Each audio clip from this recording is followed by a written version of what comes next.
UPSC Hindi version पर आपसे स्वागत है। आज हम कॉम्प्रिहेंशन के कुछ टूल्स देखने वाले हैं, जिससे हम सीखेंगे कि कैसे कॉम्प्रिहेंशन को सॉल्व किया जाता है और अपनी एक्यूरेसी को 90 टू 95% से लेकर 99% एक्यूरेसी कैसे लाई जाती है।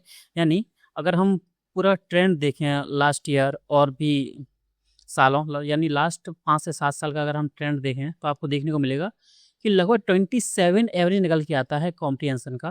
कि कॉम्प्रिहेंशन के क्वेश्चन इतने आते हैं और मैं इसकी गारंटी देता हूँ, अगर आपने ये क्लास अच्छे से देख ली, इसको अच्छे से अप्लाई किया, जो चीज़ मैं बोल रहा हूँ उसको फॉलो कर लिया, तो 25 24 इससे कम क्वेश्चन आपके सही नहीं होंगे, इससे ज़्यादा ही होंगे। यानी अगर आप देखो, अगर आप 24 क्वेश्चन भी सही करते हो, 3 गलत करते हो, तो यानी एग्जैक्ट आपके 23 क्वेश्चंस आप किस में हो, तो एज में रहते हो। और अगर आप अभी कॉम्प्रिहेंशन सॉल्व करने जाओगे तो हो सकता है आपके 15 से 17 या 20 तक आ रही हो एक्यूरेसी। ठीक है, तो एक एक नंबर, एक एक मार्क्स आपके सी सेट के लिए बहुत इंपॉर्टेंट होता है। आपको खुद को पता, सी सेट से डर लग रहा है ना, तो वो डर भी आज दूर हो जाएगा। ठीक है, अब रूल्स को स्टार्ट करते हैं बिना समय गवाए हुए। सबसे फर्स्ट आपको जो याद रखना है वो रखना है कि आपको फोकस ऑन मॉडिफायर्स, यानी शब्दों की मर्यादा को पहचानना है। ठीक है, अब एग्जामिनर के पास जो स्टेटमेंट को वो जब टफ बनाता है, गलत बनाता है या सही बनाता है, तो उसके पास बहुत कम ऑप्शंस होते हैं और वो ऑप्शंस कैसे चुनता है वो मैं आपको बताता हूँ। ठीक है, अगर ये वर्ड्स आपको दिख रहे हैं, अगर ये आपको दिखें जैसे कि all, every, only, never, always, must, ये विकल्प को एक्सट्रीम बनाते हैं। यानी मैक्सिमम चीज या 90% मामलों में अगर कॉन्टेक्स्ट सेम ना हो, उससे मिसमैच हो रहा हो, मैं बताऊंगा कॉन्टेक्स्ट क्या होता है, मिसमैच क्या होता है, ये चीज़ें। लेकिन अगर मैक्सिमम टाइम अगर ये वर्ड्स होते हैं, अगर आपको डायरेक्टली हिट होते हुए नहीं दिखाते गद्यांश में कि गद्यांश में ये चीज़ है ही नहीं, लेकिन तब भी वो लिख रहा है इन वर्ड्स को, तो मैक्सिमम टाइम वो गलत होते हैं। ठीक है, और रिलेटिव मॉडिफायर्स क्या होते हैं, यानी सम, मैनी, ऑफन, कुड, में, जनरली। अब ये वर्ड्स मैक्सिमम जिस स्टेटमेंट में होंगे वो ज़्यादातर सही होंगे।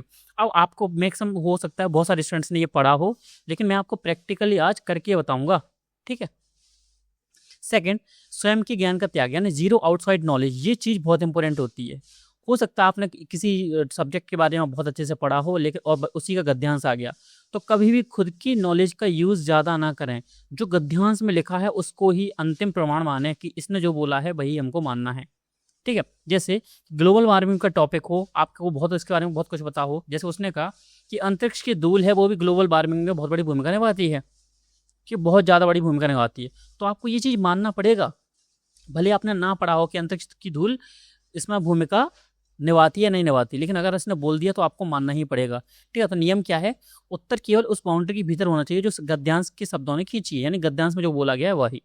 अब एजम्पशन आपने देखा होगा कि टेल वर्ड होते हैं, टेल वर्ड अगर आपको पता हो तो अच्छी बात है, ना पता हो ठीक है तो थोड़ा सा देख ही लेना। ये 2 ज़्यादा इंपॉर्टेंट है, बाकी इतने ज़्यादा इंपॉर्टेंट होते नहीं है, लेकिन टेल वर्ड पता हो तो अच्छी बात है, ना पता हो तो भी कोई ज़्यादा प्रॉब्लम नहीं होती, क्योंकि मैंने बिना ये कीवर्ड्स वगैरह के भी सिखाया हुआ है बहुत अच्छे तरीके से। ठीक है, अगर आप जाके देखोगे, अब आज 2022 का देखेंगे, फिर मैंने 2023 का सॉल्व करवाए हैं, पूरे 2024 के सॉल्व करवाए हैं, पूरे आरसी मैंने सॉल्व करवाए हुए हैं, उनकी लिंक डिस्क्रिप्शन में है। ठीक है, एजम्पशन माने क्या होता है, गद्यांश में क्या होता है, अगर क्वेश्चन पूछता है कि इसका एजम्पशन क्या है, यानी पूर्व धारणा क्या है, तो हो सकता है कि वो स्टेटमेंट गद्यांश में हो या ना भी हो।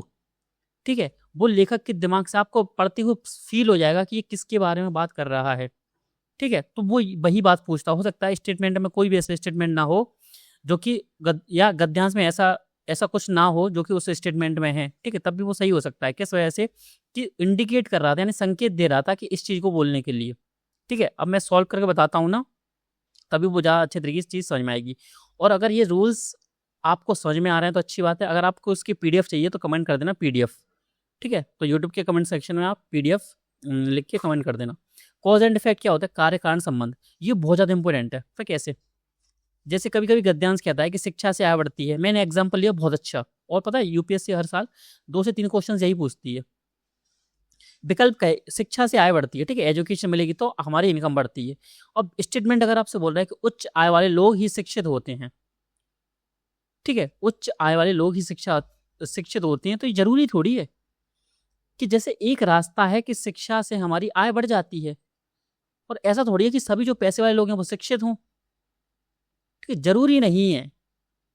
ठीक है, ये है क्या कार्य कारण, यानी वो उल्टा रिवर्स करके देता है, को रिवर्स लॉजिक बताता है। तो रिवर्स लॉजिक मैक्सिमम टाइम वो गलत देता है और आपको इस चीज़ को ध्यान से देखना है कि वो बोल क्या रहा है। ठीक है, शिक्षा से आय बढ़ती है तो अशिक्षित व्यक्ति क्या हमेशा ही गरीब रहेंगे? नहीं, ऐसा नहीं है। ठीक है, तो आपको कॉमन सेंस यूज़ करना है ऐसे वर्ड्स में और ध्यान से देखना है, और ये आप तभी सीख पाओगे जब आप 2019 से लेके 2025 तक की सभी कॉम्प्रिहेंशन को सॉल्व करते हो।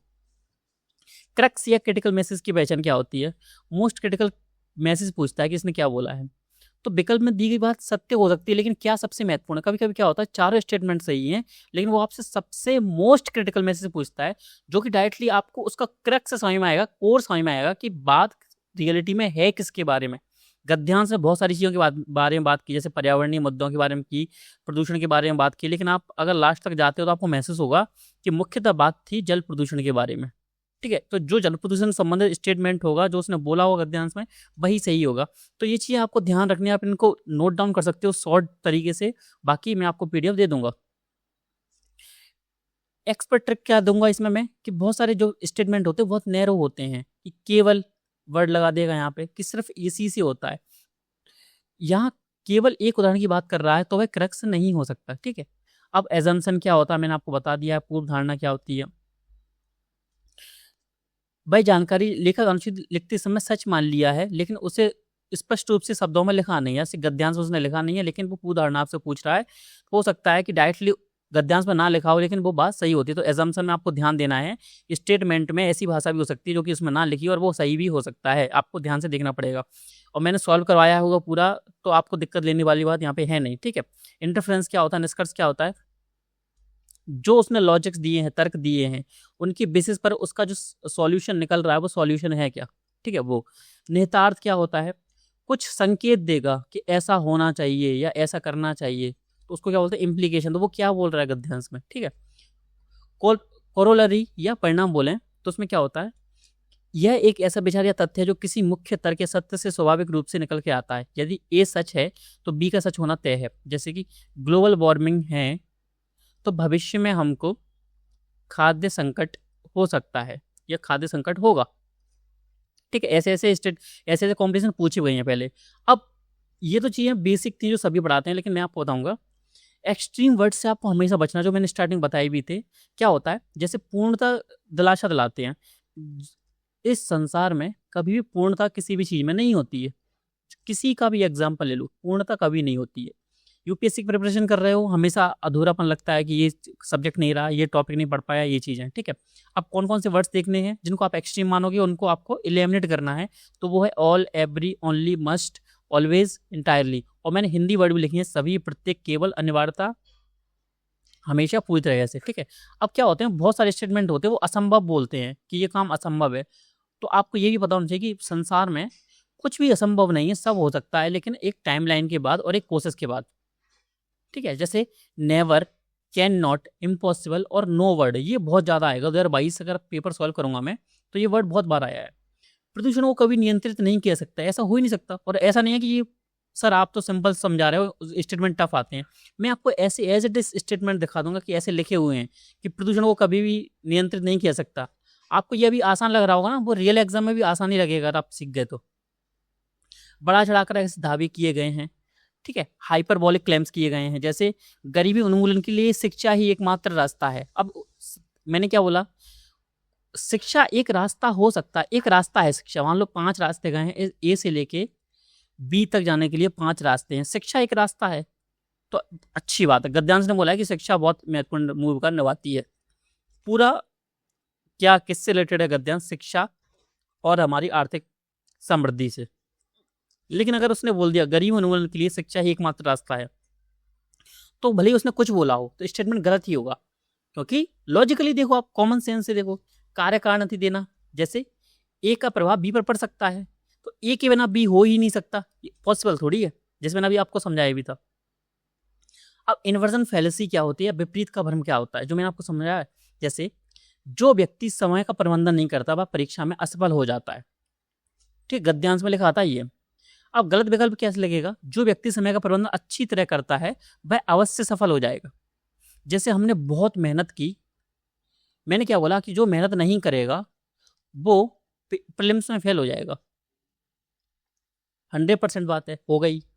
लेकिन अगर कोई बात मेरी स्टूडेंट मान के जो मेहनत करता है वो अवश्य सफल होगा, तो ये ज़रूरी तो नहीं।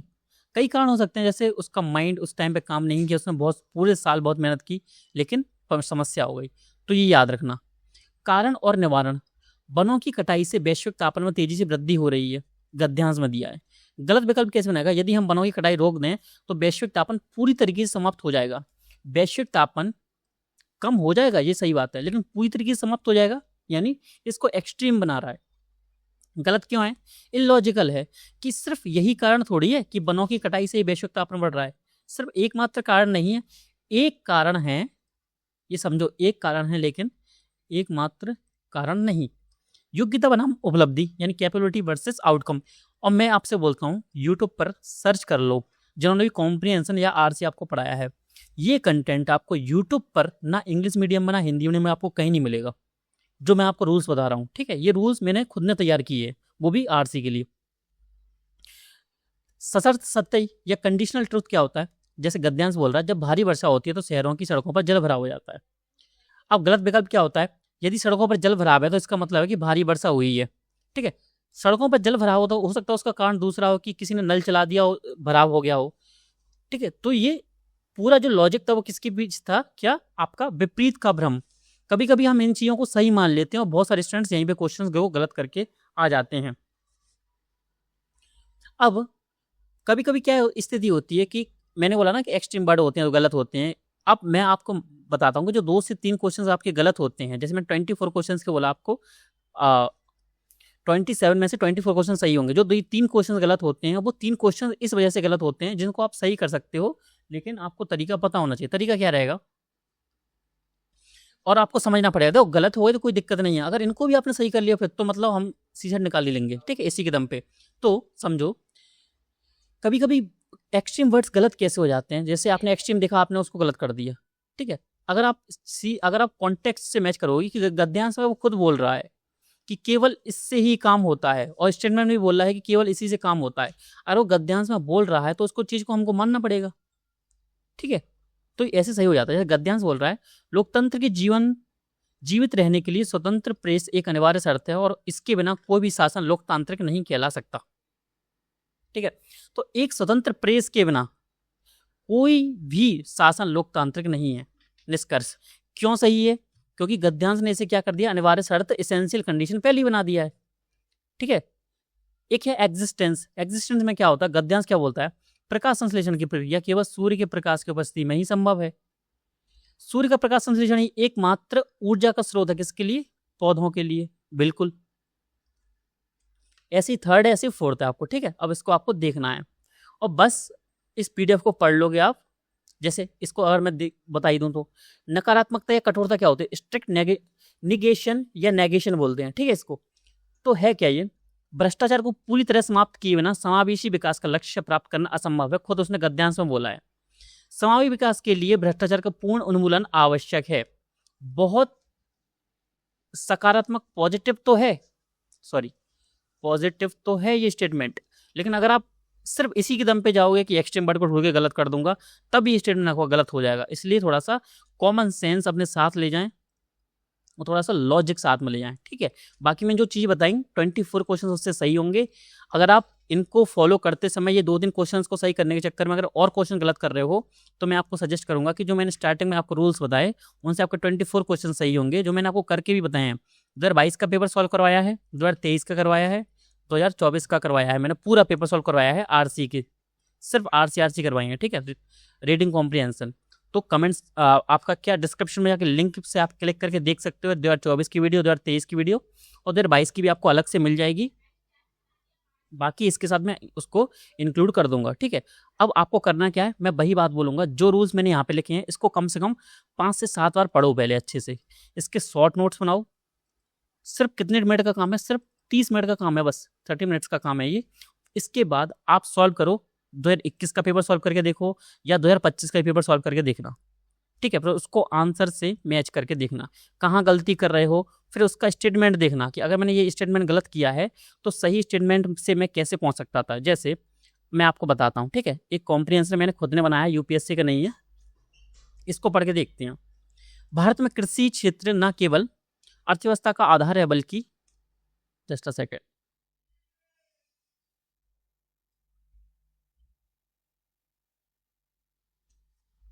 बल्कि यह करोड़ों लोगों की आजीविका का प्राथमिक स्रोत है। हालांकि जलवायु परिवर्तन के अनिश्चित पैटर्न और एक चीज और क्या ध्यान देना है, इसको नोट डाउन कर लेना अलग से, मैंने पीडीएफ में लिखा नहीं है, मैंने सिर्फ उसमें रूल्स लिखे थे, लेकिन जो बेसिक रूल्स होते हैं उसको क्या करना है, जब भी पैसेज पढ़ो तो जो मेन कीवर्ड्स होते हैं, जैसे अर्थव्यवस्था आ गया तो इसको अंडरलाइन कर दिया, तो कभी भी एग्जाम में भी यही करना है, प्रैक्टिस के टाइम भी यही करना है। आजीविका का प्राथमिक स्रोत भी है, क्या है, कृषि क्षेत्र। ठीक है, यहाँ पे 3 से 4 कीवर्ड आ चुके हैं। जलवायु परिवर्तन इसको कर दिया, घटते भूजल स्तर ने इस क्षेत्र के सामने गंभीर संकट उत्पन्न कर दिया है। विशेषज्ञों का मानना है कि पारंपरिक सिंचाई पद्धतियां, देखो ये भी कीवर्ड है, अब टिकाऊ नहीं रह गई हैं। सूक्ष्म सिंचाई जैसी आधुनिक तकनीक पानी की बचत में सहायक हो सकती हैं, आधुनिक तकनीकें जैसी, लेकिन इनकी उच्च स्थापना लागत, ठीक है, ये भी कीवर्ड है एक, और तकनीकी समझ, ये भी कीवर्ड है। कमी छोटे किसानों के लिए बड़ी बाधा बनी हुई है। इसके अतिरिक्त केवल, यहाँ पे आ गया, केवल तकनीकी का हस्तांतरण पर्याप्त नहीं है, ये इंपोर्टेंट है। जब तक मृदा स्वास्थ्य, कीवर्ड, फसल विविधीकरण पर ध्यान नहीं दिया जाता, तब तक कृषि उत्पादकता में दीर्घकालिक स्थिरता प्राप्त करना कठिन होगा। सरकार की नीतियां अक्सर बड़े किसानों की ओर झुकी होती हैं, जैसे सीमांत किसानों की स्थिति को आशीष ले जाती है। यहाँ पे पूरा जो क्रक्स है, अगर मैं आपको बताऊं तो किसके ऊपर है, उत्पादन के ऊपर। उत्पादन कैसे घटता है, कैसे बढ़ता है, इस चीज के ऊपर, और आपको करना क्या चाहिए। ठीक है, उसकी कुछ अजम्पशन पूछ रहा, पूर्व धारणा पूछ रहा है। अगर मैं स्टेटमेंट को पढ़ूं, सूक्ष्म सिंचाई तकनीक ही भारत में कृषि संकट को हल करने का एकमात्र मार्ग है। क्या उसने ऐसा बोला? अगर मैं जाके देखूं तो उसने बोला है सूक्ष्म सिंचाई जैसी आधुनिक तकनीकें, जैसी का मतलब क्या है यहाँ पे, और भी हैं। क्या उसने बोला कि सिर्फ सूक्ष्म सिंचाई कर पाएगी? नहीं बोला। तो अगर मैं एक को एलिमिनेट कर देता हूं तो मैं इसको एलिमिनेट करके बी और सी में पहुंच जाता हूं। अगर मैं चेक करूंगा कि 2 तो सही है, बी को पढ़ लेता हूं, कृषि में दीर्घकालिक स्थिरता के लिए केवल, यहाँ पे केवल वर्ड है, लेकिन यहाँ पे सही होगा। क्यों होगा?